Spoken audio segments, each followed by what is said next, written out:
Graça e paz de Cristo, tudo bem? Estou passando aqui para te dizer mais uma vez que nós estamos nos preparando para iniciar a nossa quarta aula, a lição de número 4, conversando um pouquinho sobre família, hein? O papel do discípulo de Jesus em relação à sua família. E antes de iniciarmos, eu quero te dar alguns avisos. Primeiro aviso, quero te deixar ciente que na descrição desse vídeo, dá uma conferida aqui embaixo, tem dois links ali dentro. O primeiro link é para você fazer o download, né? Para você baixar a nossa apostila. E agora eu estou te dando a apostila completa, com as 13 lições. As 3 lições que a gente já tratou e as 11 que ainda iremos tratar, ok? E o segundo link, um pouquinho mais embaixo, se você clicar em cima dele, você vai ser levada para um grupo no WhatsApp. Um grupo onde ninguém consegue falar, ok? Pode ficar tranquilo. Porém, você vai receber semanalmente os materiais para você estudar. Tanto o seu vídeo, tanto quanto materiais que eu vou alimentar aquele grupo para abençoar a sua vida, ok? Então eu te espero lá. Entra conosco aqui nesse link, entra também no link para baixar a sua revista e vem com a gente estudar um pouquinho a palavra de Deus e a vontade de Deus para a sua vida, ok?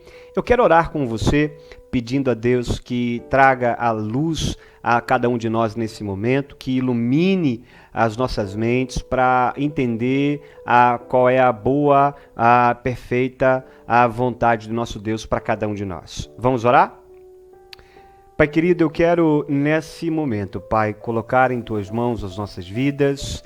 Pai, eu quero colocar em Tuas mãos a vida de cada um destes que o Senhor me deu a oportunidade nesse momento de compartilhar da Tua palavra, Pai.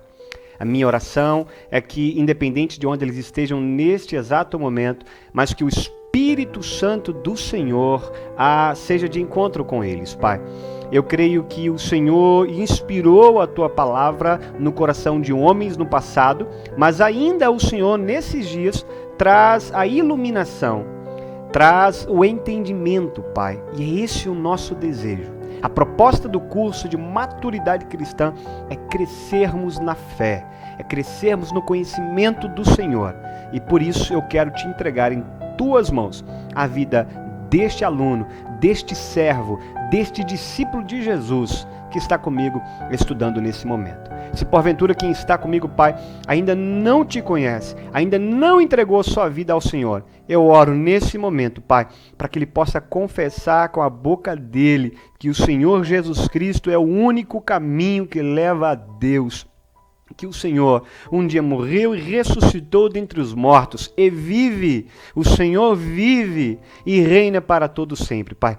Que este que esteja comigo nesse momento orando possa confessar que o Senhor é o Rei, é o Senhor, é o Pai, é aquele que criou, que formou, que sustenta a vida de todos nós, Pai. Por isso, nós te louvamos e confiamos plenamente no Teu poder. Muito obrigado, em nome de Jesus. Amém.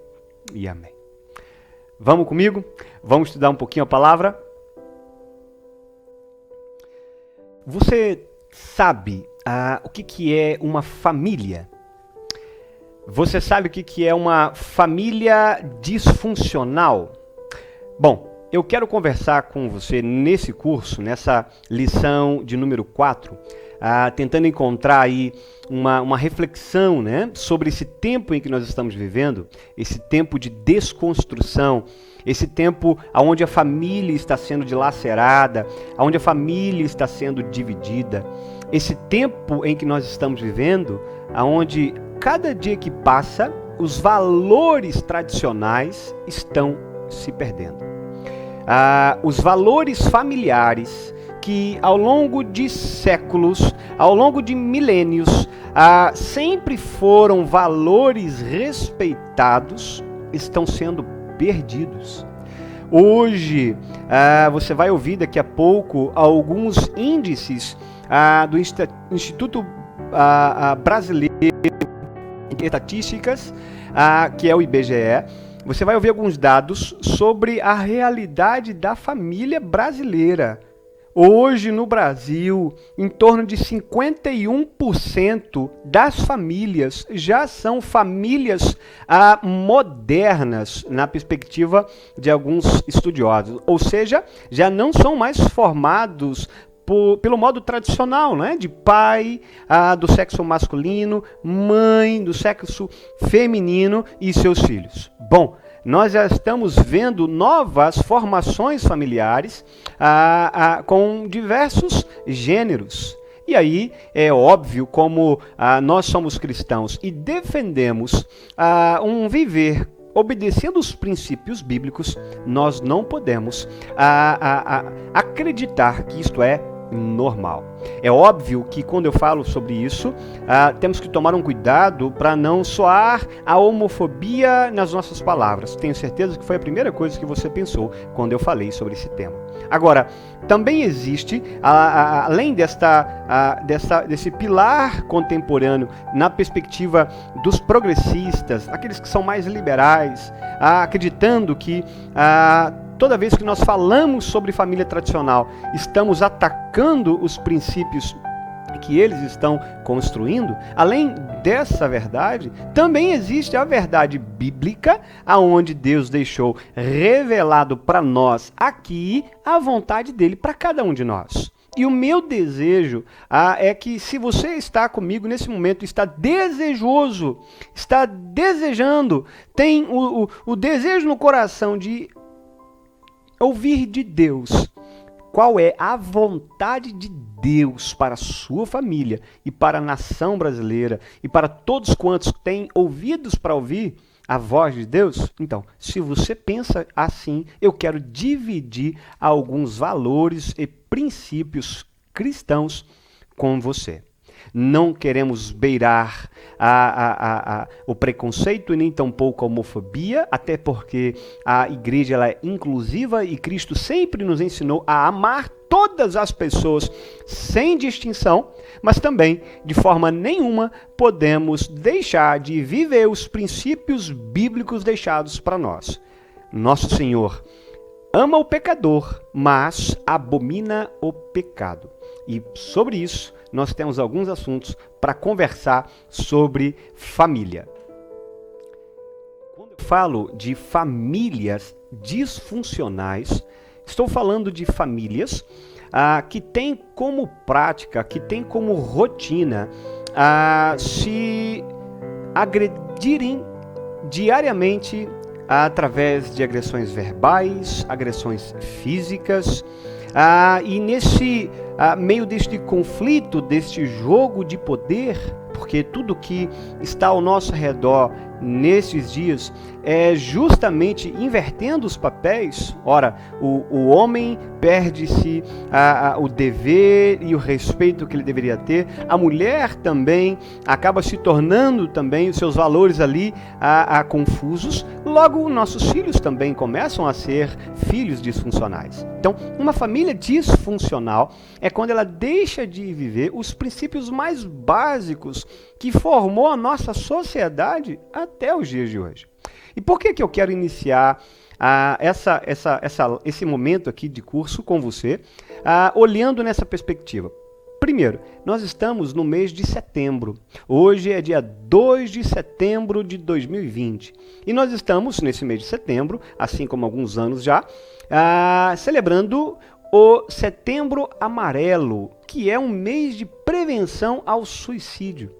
E aqui, irmão e irmã, e amigo que está me assistindo, eu quero deixar um alerta para você. Responda para mim com toda sinceridade.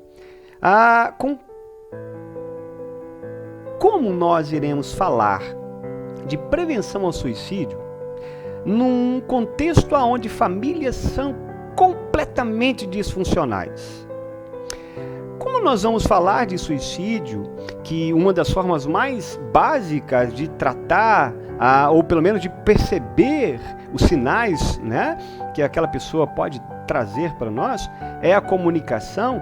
Como haver comunicação, fala, o carinho nas palavras, se nós estamos imersos numa cultura individualista, onde somente as nossas vontades são priorizadas? Como falar desse contexto de comunicação num contexto onde a família está cada vez mais afastada, cada vez mais dilacerada e mais dividida, mais segregada, e os filhos ficam como que objetos ao nosso redor.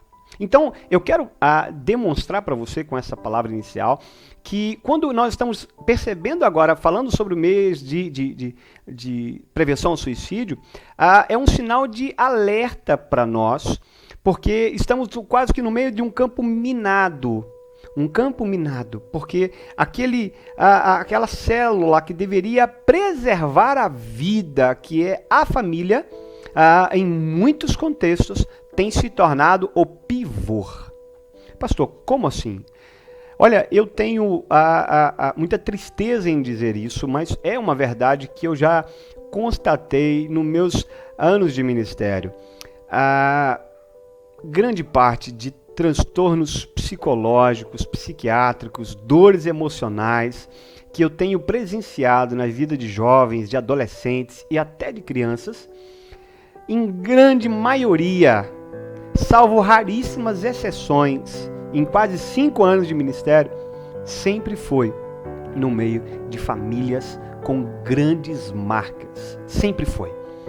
Casamentos machucados que geraram dor na vida dos filhos. Casamentos que foram desfeitos de forma abrupta, dolorosa. O cônjuge, né, seja ele a esposa ou o esposo, que só consegue deteriorar a imagem do pai ou da mãe da criança, e logo a criança começa a crescer com aquela rejeição ao cônjuge que ela não está junto, e aí começa a desenvolver um sentimento de amargura, e aquilo se torna uma mancha no coração e que chega às vias de fato, como já presenciei em inúmeros momentos, tentativa de suicídio, através de medicamentos, através de automutilação, fugas e tantas dores, tantas manchas emocionais nos seus lares, tudo porque a família não está sendo dada a devida atenção. Então, antes de entrarmos no contexto mais a fundo que nós temos proposto nesse momento falando sobre a família, eu quero que você pare, faça uma análise da sua vida,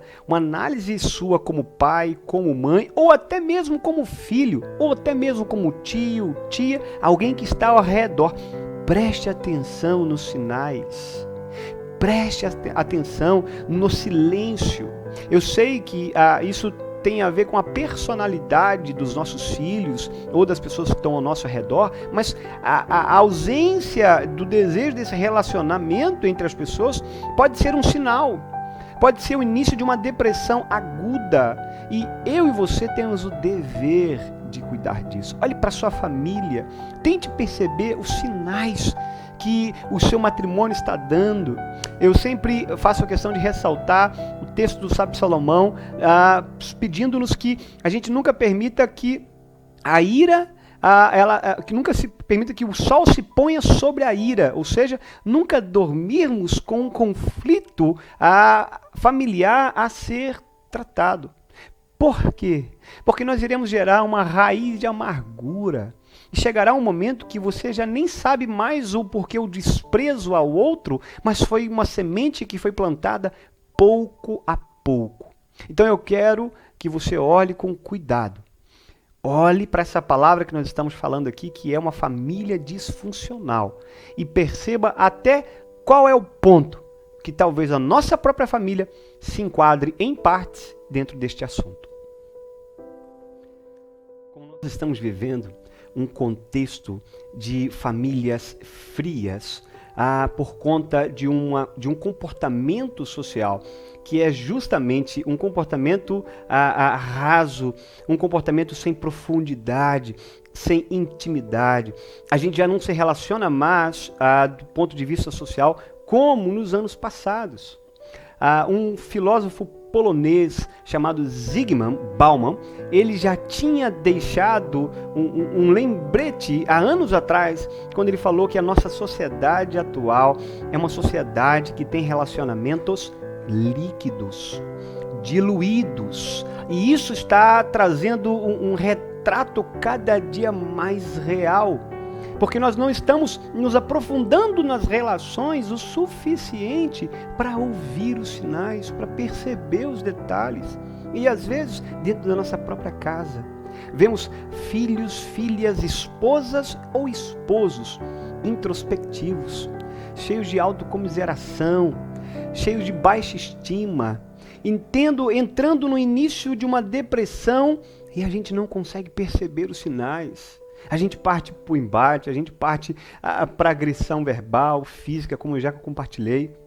A gente não consegue perceber o nosso papel de amor, de carinho, de cumplicidade, de estímulo.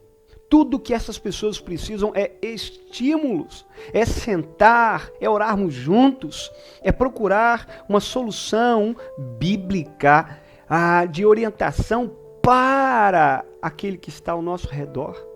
Mas a gente só conseguirá viver essas experiências se eu e você nos dispusermos a não viver esses relacionamentos líquidos, diluídos, disfuncionais, mas desejarmos viver aquilo que Deus tem para mim e para você. A família tem sido a cada dia apedrejada de perto e com veemência por aqueles que deveriam protegê-las. Sejam os nossos legisladores, sejam o executivo, seja o judiciário, mas todas essas esferas estão deteriorando o valor, a imagem e os pilares da família. Eu não tenho dúvidas de que toda e qualquer valor, princípios bíblicos seriam atacados como o próprio Jesus nos ensina. Agora, o fato de saber que serão atacados não significa que eu e você não devemos defendê-la, não devemos lutar por viver esses princípios e valores bíblicos. E o meu convite para você é justamente prestar atenção nesses detalhes. E quando eu falo disso, sempre com uma autoanálise, sempre olhando para dentro da nossa própria casa. Semana fui surpreendido de forma mais específica na segunda-feira por um pronunciamento do Procurador da República Federal, Deltan Dallagnol. Eu não sei se você o conhece, mas ele foi um pivô da luta da Lava Jato contra a corrupção no Brasil. Isso é história bem conhecida, mas uma história que talvez você não conhece é que nessa segunda-feira ele fez um pronunciamento em rede nacional dizendo que estava deixando a Lava Jato, deixando a coordenação da Lava Jato para se dedicar à sua família. Se você não sabe, Deltan Dallagnol, ele é membro de uma igreja batista em Curitiba e tem os seus valores bíblicos e éticos pautados na palavra de Deus. E ele deixou claro na sua entrevista, dizendo que a sua filhinha, de alguns meses de vida, bem novinha, está vivendo um retardo mental e começou a ter um comportamento bem complicado, bem difícil, bem doloroso para ele e para sua esposa lidar. E ele tomou uma decisão de abandonar aquele sonho, aquele projeto de quase 11 anos que é a Operação Lava Jato, para se dedicar à sua família. E, como alguém que pesquisa, fui olhar os comentários. Irmãos, só tinha, lógico, dentro de grandes elogios, né, e orações para que tudo caminhe bem, mas tinha muitas críticas contra Deltan Dallagnol, fazendo com que ele deveria acreditar que deveria se dedicar mais ao trabalho do que a sua própria família, de que a libertação, talvez, de um país, ou até mesmo o combate à corrupção dentro desse país, fosse mais importante do que o tratamento que foi indicado pelos médicos para ele e sua esposa lidar com a sua filhinha. Bom, eu não tenho dúvida, isso é um retrato de quão doente a nossa sociedade está, do quão enfermo nós estamos vivendo nesses últimos dias. E demonstra para nós a responsabilidade que, como cristãos, eu e você temos de valorizar mais as nossas famílias, os nossos filhos, os valores que um dia você aprendeu com seus avós, com seus pais, e deixar essa impressão na vida dos nossos filhos. Já falei por diversas vezes acerca de um sermão baseado no livro de 2 Reis, capítulo 17, quando falava da geração de Josué, que a sua segunda geração, a geração de seus filhos e netos, nem sequer se lembravam de Deus. Do ponto de vista bíblico, no que tange a essa confiança em Deus, sempre percebemos que a terceira geração é uma geração que sequer consegue se lembrar dos cuidados de Deus. Então, é um alerta, mais uma vez, para mim e para você, cuidarmos dos nossos valores bíblicos, éticos, valores que são nascidos no coração de Deus, para aprimorarmos, para cuidarmos da nossa família. Como já disse, o Censo de Pesquisa, o IBGE, numa pesquisa realizada no ano de 2017, deixou claro para nós que hoje 51% dos lares já não são mais formados por pais, por mães e por filhos.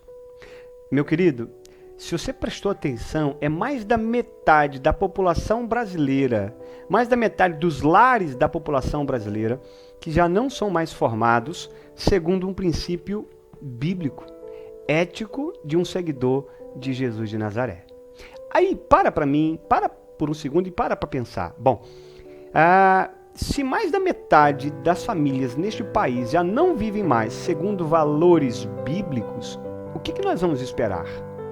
Legisladores que vão se preocupar com valores cristãos? Óbvio que não.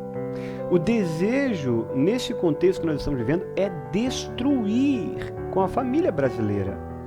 Isso você não precisa ter dúvidas. Acabar com a ideia de gênero, desconstruindo o gênero masculino, o gênero feminino e incutindo dentro do coração dos nossos filhos, netos, de homens e mulheres, que quando há um feto, quando há um bebê, quando esse feto torna-se vida, quando ganha-se a luz desse mundo, como se ele fosse neutro e pudesse escolher ao longo da sua construção de vida a opção sexual que ele vai seguir. Bom, querem confundir os papéis. Quer jogar os nossos pensamentos numa zona de absolutamente relativismo. Ou seja, onde um pensamento diverso, possibilidades de viver a nossa existência sem nenhum parâmetro ético, sem nenhum parâmetro bíblico, sem nenhum parâmetro olhando para a tradição, olhando para a história de cada um de nós. Querem que eu e você acreditemos em verdades como essa. Ainda não entenderam, ainda não conseguiram compreender que lutar contra esses valores que a Bíblia trouxe para nós é lutar contra a própria existência da nossa sociedade. Não tenha dúvidas que isso retorna para nós, porque desconstruir valores que são bíblicos é prejudicar a existência da nossa sociedade. Se todos nós dessemos ouvidos a essas conjecturas da atualidade, como é que ficaria as nossas famílias? Como é que ficaria a reprodução das nossas famílias? Se todos começassem a imaginar que deveriam se dedicar aos seus sonhos e projetos e às suas vontades e às suas opções sexuais e não mais aos princípios bíblicos, deixaríamos de existir. Isso é o pensamento mais lógico, simplório que nós poderíamos imaginar. Por isso, eu e você temos um dever de meditar na vontade de Deus para construirmos um argumento sólido, um conhecimento que não pode ser removido de dentro de nós e, por consequência, teremos uma família forte o suficiente para lidar com tamanha a onda que está vindo contra esses valores. Eu quero deixar um primeiro princípio para você, um primeiro pensamento que entenda, família ela foi formada por Deus. Família é um lugar de felicidade, de bem-estar, é um lugar de acolhimento, é um lugar de segurança. Porque família é uma ideia de Deus. Nasceu no coração de Deus desde a eternidade. Não é à toa que a própria Bíblia ela nos ensina no primeiro livro, que é o livro de Gênesis, o princípio mais básico, que foi Deus criando o homem e a mulher. E logo em seguida instituindo a união entre eles. E logo em seguida ainda trazendo que eles se tornam um só. Isso é indissolúvel. Isso é algo que não pode ser diluído. Isso não pode ser modificado. Esse é o primeiro princípio que eu quero deixar com você, que é um dos princípios para termos uma vida plena, feliz, acolhedora, de modo que a gente cumpra o propósito da existência humana, que é glorificar a Deus.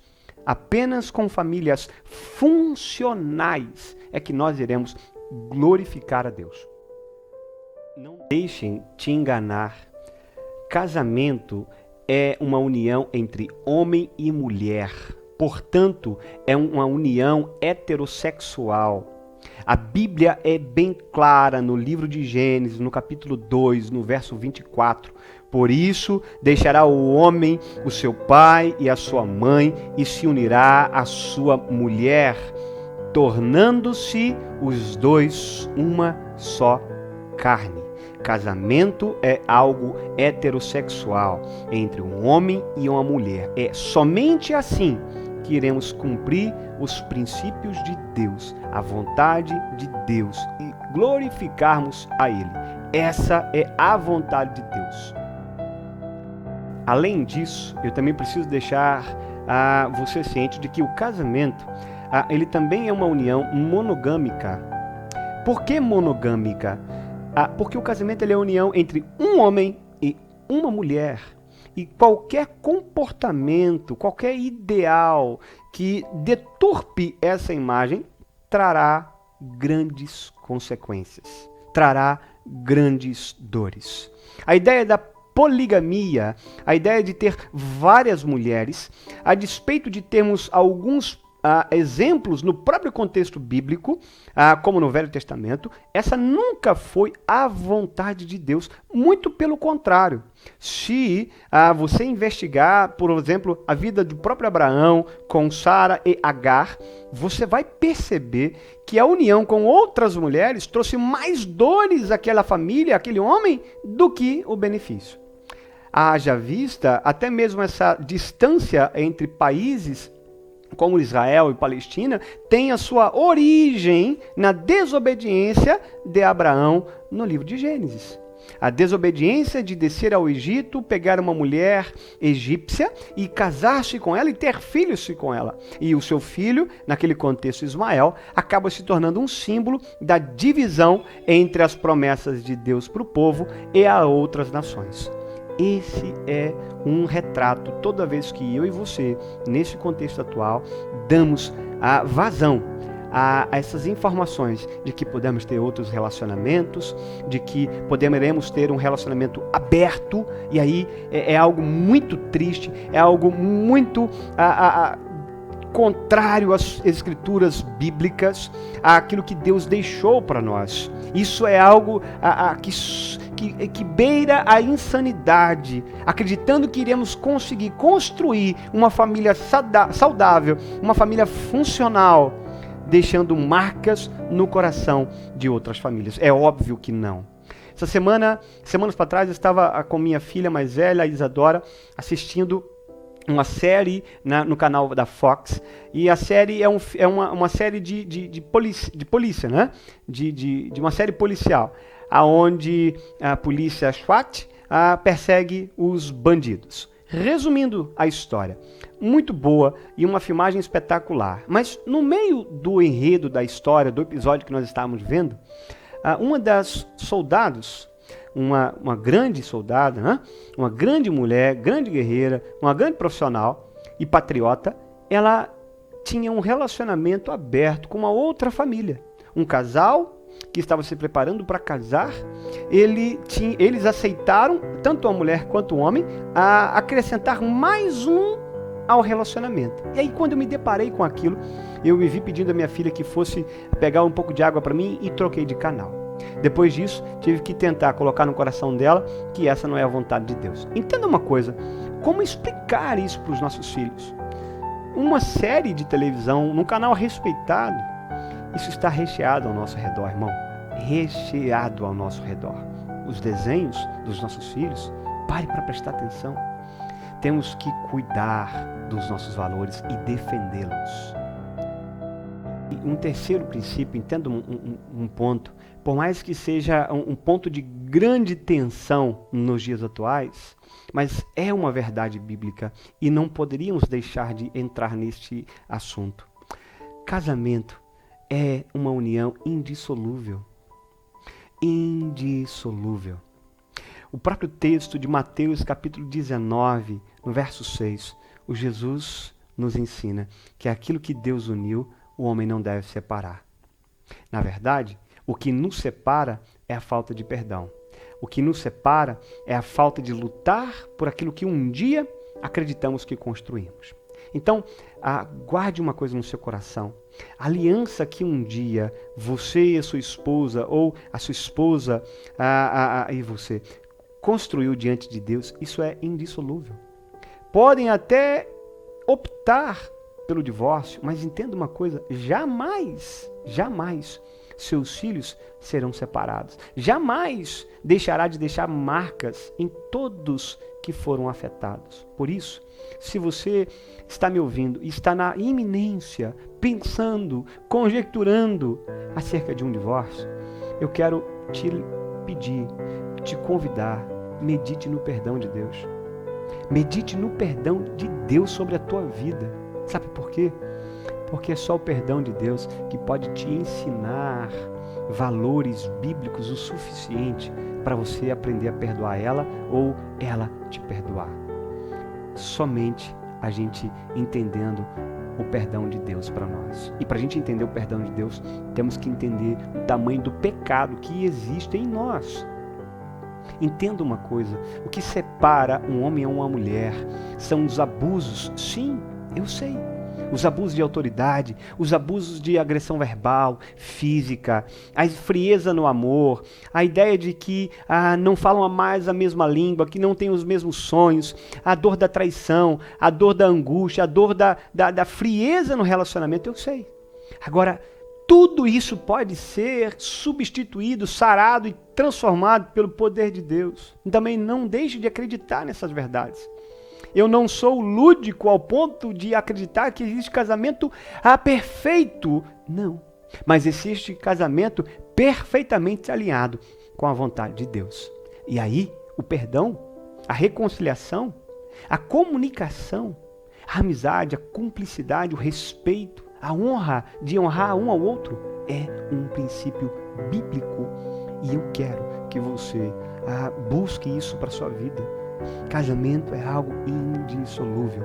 Não deixe de acreditar naquilo que Jesus de Nazaré deixou de princípios para mim e para você. Se você pesquisar, é óbvio que você vai ouvir inúmeras construções de pensamentos diferentes. É óbvio. Mas, se você perguntar para Deus qual é a vontade dEle para esse momento que você está vivendo, eu não tenho dúvidas que palavra como perdão, reconciliação e acreditar mais uma vez seja algo que Ele vai te ensinar. Quando a sua família vai bem, todas as áreas da sua vida fluirão melhor. Se a sua família for uma família funcional e alinhada com os princípios bíblicos, o bairro, a rua, o seu local de trabalho será um local diferente. Porque você é alguém que traz, que leva um mandato cultural e espiritual. Algo que Deus colocou no coração de cada um de nós para termos famílias que glorifiquem a Deus.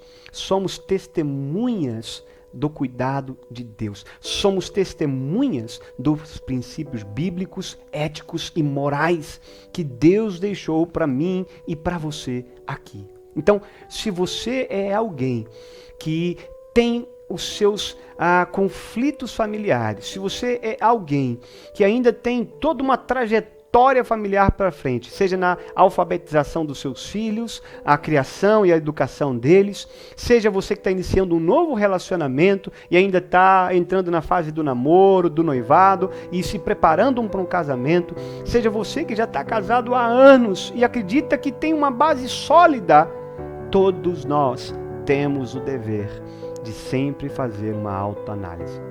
A família é um bem precioso. Família é algo de Deus. E o relacionamento que Jesus gostaria que nós tivéssemos com Ele através das nossas famílias é algo que deve ser para glorificar o nome dEle, exaltar o nome dEle. Jamais manchar, dividir e deturpar. Eu quero pedir a você, se você já baixou a sua revista, e eu estou falando dessa revista aqui, desta apostila, nós estamos na lição de número 4, que é o discípulo e a sua família. Se você já baixou, ok. Se você ainda não baixou, dá lá, desça rapidinho na descrição e clique em fazer o download para você acompanhar. Se você ainda não entrou no grupo, do nosso grupo de estudo, que é Maturidade Cristã, também na mesma descrição tem um outro link, você clica em cima, você vai ser enviado para um grupo e ali você vai ser acompanhado por nós e a gente vai estar sempre falando sobre este assunto. Bom, eu quero que você separe um tempo e faça a leitura desta apostila. Um dos textos que eu coloquei como básico para você, um texto base para a gente estudar, é justamente o salmista deixando para nós alguns valores familiares. No livro de Salmos 127 e também o 128. Esses dois textos deixam para nós alguns ideais de família e até mesmo o valor da família numa perspectiva bíblica. Olha comigo o texto de Salmos, capítulo 127 e capítulo 128. O texto diz assim, acompanhe na sua Bíblia. Se você não tem Bíblia e tem a necessidade, entre em contato comigo. Eu teria o prazer de doar uma Bíblia, se assim você não tiver condições de tê-la, ok? O texto diz assim, se não for o Senhor o construtor da casa, será inútil trabalhar na construção. Se não é o Senhor que vigia a cidade, será inútil a sentinela montar guarda. Será inútil levantar cedo e dormir tarde, trabalhando arduamente por alimento. O Senhor concede sono àqueles a quem Ele ama. Os filhos são herança do Senhor, uma recompensa que Ele dá. Como flechas nas mãos do guerreiro, são os filhos nascidos na juventude. Como é feliz o homem que tem a sua aljava cheia deles. Não será humilhado quando enfrentar seus inimigos no tribunal. Olha comigo nesse Salmo 127, no verso 2. Ainda um texto de Salomão, e o Salmo 128 também. Mas olha comigo o verso 2 quando diz assim, será inútil levantar cedo e dormir tarde, trabalhando arduamente por alimento. Será inútil. Eu já tratei desse tema e desse texto em outros sermões aos domingos e eu quero mais uma vez trazer você nesse pequeno verso aqui. Irmão, não depende do quanto eu e você nos esforçamos, mas do quanto eu e você obedecemos a Deus, nos sujeitamos à vontade dEle. Entenda isso. Os nossos filhos não querem aquilo que nós podemos dar. Os nossos filhos querem nós. Os nossos filhos querem você. Seus filhos querem você e sua esposa. É isso que os seus filhos querem. Eles não querem o que você pode proporcionar para eles. Não é somente a melhor faculdade, o melhor estudo, o melhor curso de inglês, a melhor balé, a melhor natação, o melhor carrinho. Não é o bem material que a gente pode proporcionar. Nem as viagens. É a nossa presença, a nossa cumplicidade, a nossa atenção. Porque tudo isso, presença, cumplicidade e atenção, é um princípio bíblico. E quando eu e você aprendemos a obedecer esses princípios, a gente dá o melhor para os nossos filhos. É uma consequência. Busque isso. Viva isso. Incremente isso na sua vida e na sua família. Salmo 128 diz assim: como é feliz aquele que teme ao Senhor, quem anda em seus caminhos. Você comerá do fruto do seu trabalho e será feliz e próspero. A sua mulher será como uma videira frutífera em sua casa. Seus filhos serão como brotos de oliveira ao redor da sua mesa. Assim será abençoado o homem que teme ao Senhor. Que o Senhor abençoe desde Sião, para que você veja a prosperidade de Jerusalém todos os dias da sua vida e vejam os filhos dos seus filhos, e assim haja paz em Israel. Esse texto, quando fala de videira e de oliveira, talvez numa rápida leitura você não preste atenção, mas eu quero te trazer à luz. Videira e oliveira são os principais alimentos no contexto de Israel. Sempre foi. A uva e a oliva, que uma faz o azeite e a outra faz o vinho. E quando o texto fala que a sua mulher será como uma videira frutífera, seus filhos serão como brotos de oliveira, é aquilo que de melhor nós poderemos ter ao nosso redor. Entenda que a vontade de Deus para todo homem e para toda mulher é a constituição familiar. E tudo o que a nossa sociedade prega para mim e para você e para os nossos filhos é contrário a esta constituição bíblica familiar. Por isso, a nossa devida atenção sobre os nossos. Eu quero que você separe um tempo e leia essa apostila. Eu não vou ler ela com você, mas eu quero que você entenda que ela irá te proporcionar de benefício, de ensinamento, que você consiga conversar, falar sobre os princípios cristãos para a sua família com naturalidade. Você vai saber enfrentar uma dificuldade com naturalidade. Quando você deparar com um conflito, você vai aprender a ouvir mais e falar menos, porque Tiago te ensina isso, a Bíblia te ensina isso. Quando você lidar com um momento de dor familiar, você vai aprender a dobrar os joelhos e levar todo mundo a buscar a Deus, porque a Bíblia te ensina isso, a buscar o reino de Deus e a sua justiça, e as demais coisas vos serão acrescentadas. Entenda que eu e você precisamos pensar com naturalidade do ponto de vista bíblico. É assim que iremos construir uma família saudável. Se eu e você, todas as vezes que enfrentarmos essas pressões, essas dores, esses conflitos e essa vivência familiar, toda vez que eu e você vivemos tudo isso, buscarmos este livro, que é a vontade de Deus, você conseguirá ter ferramentas para lidar nessa reconstrução, nessa condução da sua casa. Além do mais, eu também quero que você aprenda com esta lição de número 4 a identificar justamente isso. Identificar e praticar, colocar na sua vida os deveres que você como mãe deve ter, você como esposa deve ter ou como filho. Da mesma forma, você como esposo, como pai e como filho. Por quê? É assim que nós iremos glorificar a Deus através das nossas vidas. Essas três áreas têm o seu dever com a Bíblia, com a vontade de Deus. Como pai, temos uma responsabilidade de proteger, de conduzir, de amar, de zelar, ensinar, corrigir, conduzir as nossas famílias. E devemos ser submissos a Ele, porque Ele é quem deixou isso de legado para nós. Da mesma forma, também as mulheres devem ser submissas aos seus esposos. É um princípio bíblico, mas falar de submissão da figura feminina à figura masculina, nesse contexto liberal que nós estamos vivendo, é um grande preconceito. Talvez a gente precise até dedicar um tempo especial para conversar sobre esse ponto. A mulher, ela nada mais é do que uma parceira, e o homem um parceiro da sua esposa.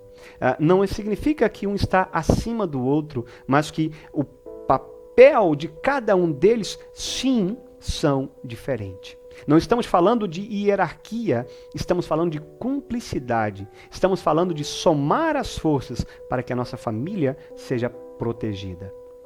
A Susanna Wesley, uma grande mãe que deixou um legado muito grande.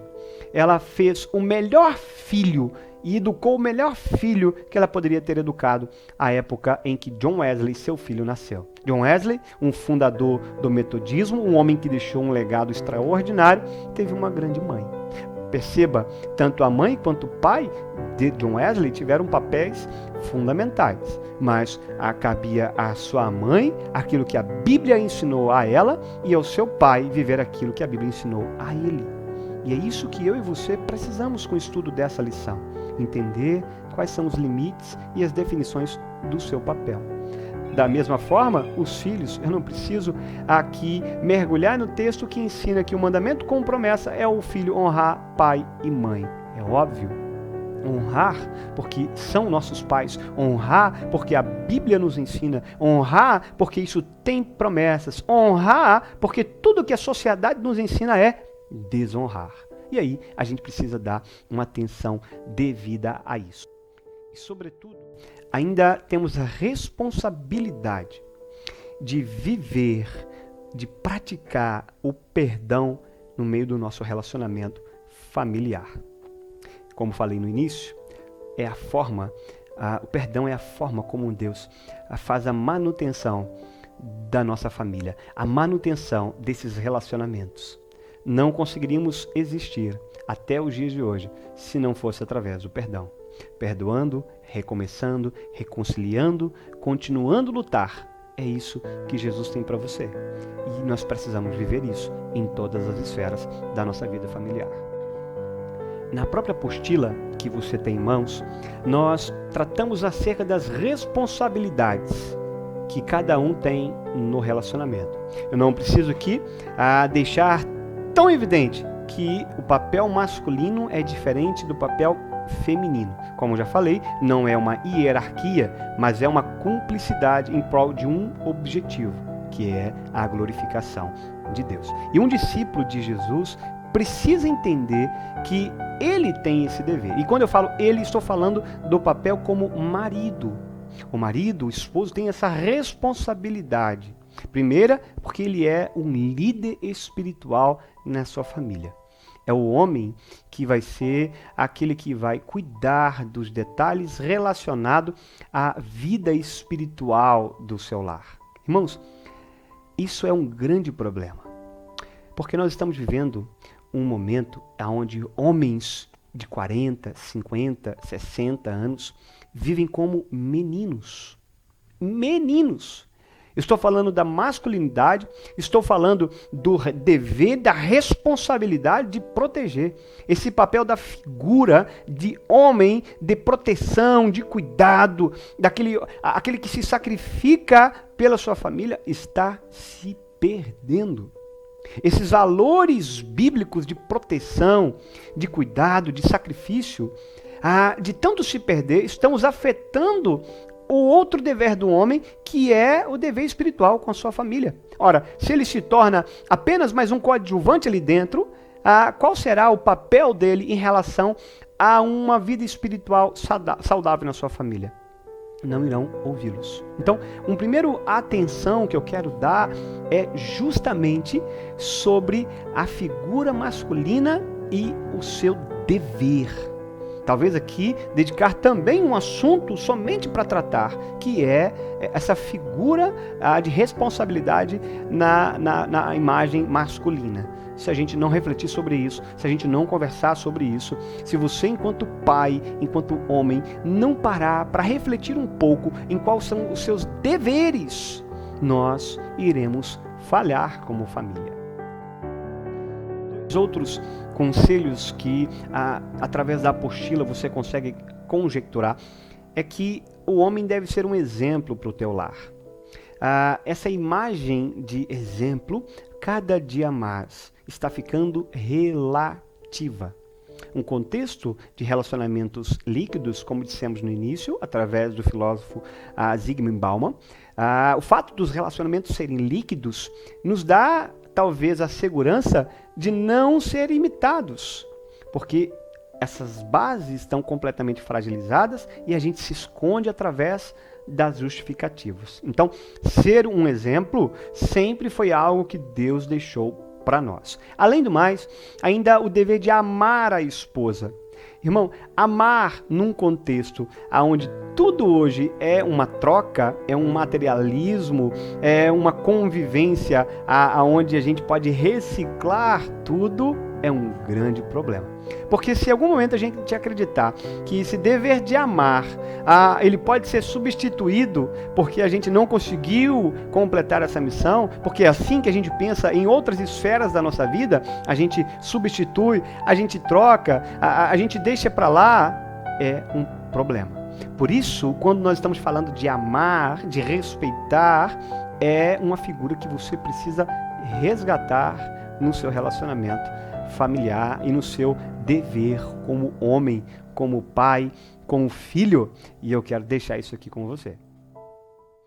Sobre o papel da esposa, deixamos 3 exemplos. Primeiro, ser submissa, ser um exemplo e amar o seu marido. Num contexto atual, como já dissemos, a despeito de olhar o papel feminino, que tem um papel fundamental, uma desenvoltura histórica que dá para dar a devida atenção a ela.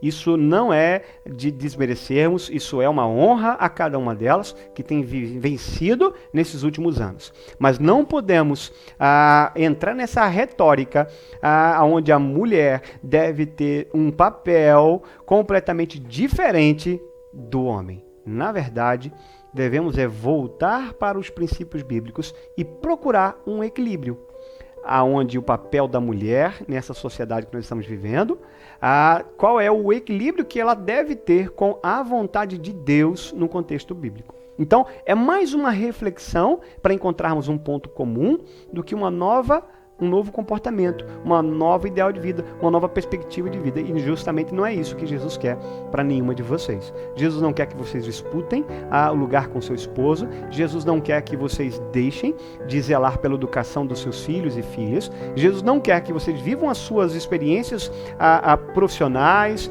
acadêmicas, individualmente daquilo que Deus deseja para a sua família. Não. Na verdade, precisamos encontrar o equilíbrio nisso tudo. Qual é a vontade de Deus, qual é a prioridade de Deus. E é aí que eu e você, enquanto pastor, enquanto servo do Senhor Jesus, precisa encontrar um equilíbrio. A submissão, posso usar como exemplo, não estamos falando de que um homem é maior do que você, mas a cumplicidade, o respeito, a honra.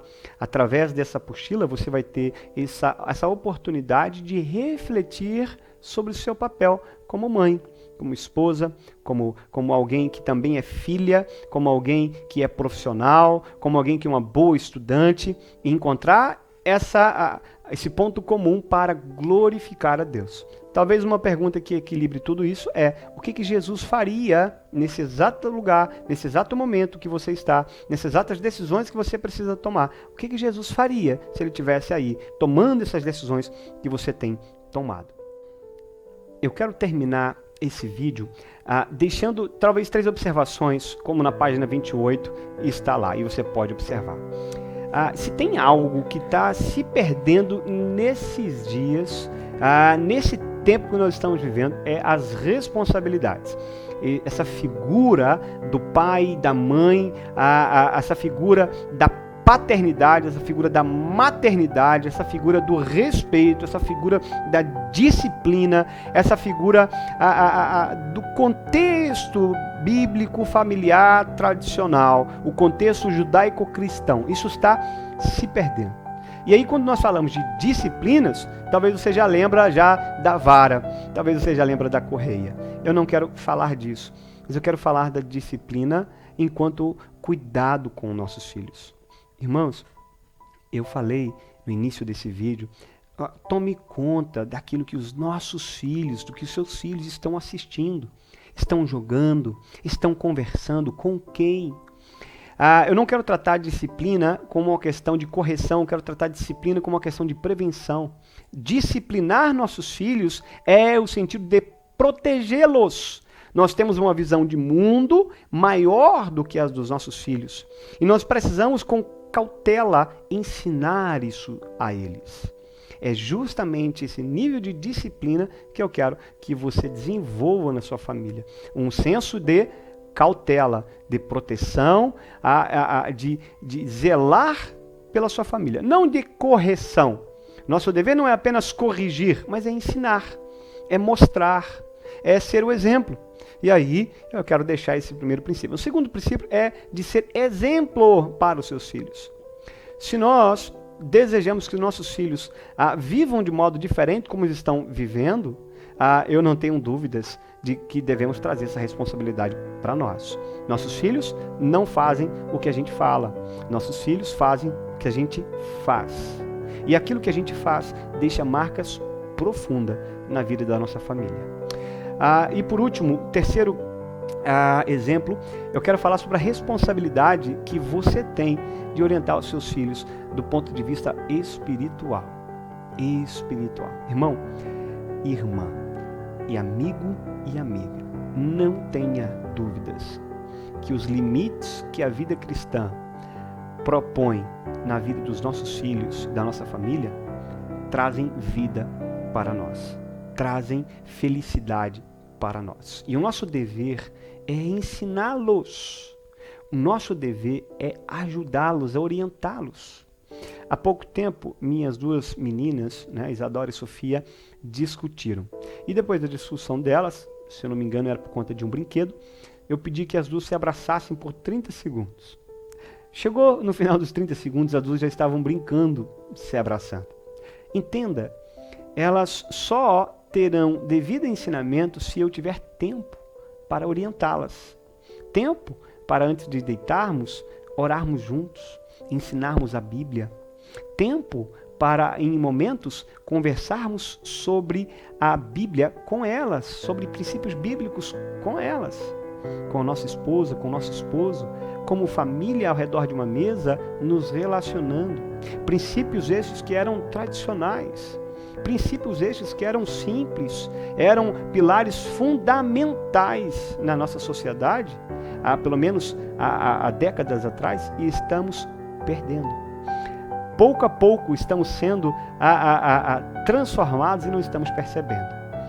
A mesa na sua casa tem um papel fundamental. Se reunir ao redor da mesa gera um senso de comunhão, respeito, cumplicidade, obediência. Valorizar aquilo ali é uma vontade de Deus para a sua vida. Então, zele pela sua família. Que você, nesse momento, possa aprender a tomar as decisões que precisa tomar. Fez uma autoanálise, identificou ali parâmetros que precisam ser reconduzidos, lute para mudar.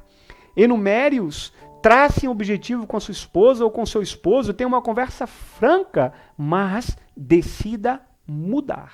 Não ignore os sinais. Não ignore os sinais. As consequências podem ser muito dolorosas, muito difíceis de você lidar no futuro.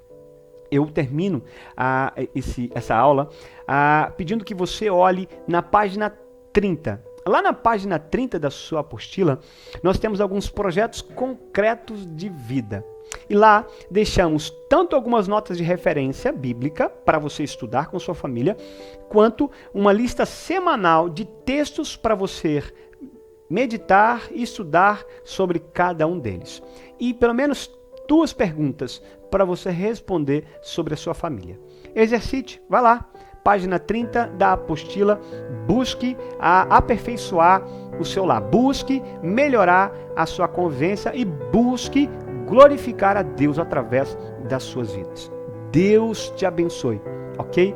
Que Jesus de Nazaré ilumine os teus caminhos, possa te ensinar a vontade dele a cada dia mais. Eu fico por aqui, desejo ainda a você uma semana abençoada, que a cada momento, a cada manhã, a cada contato que você tenha com a palavra, ela possa modificar o seu coração, a sua vida, os seus sonhos, os seus princípios. Fica na paz de Cristo, Deus te abençoe, abração do seu pastor.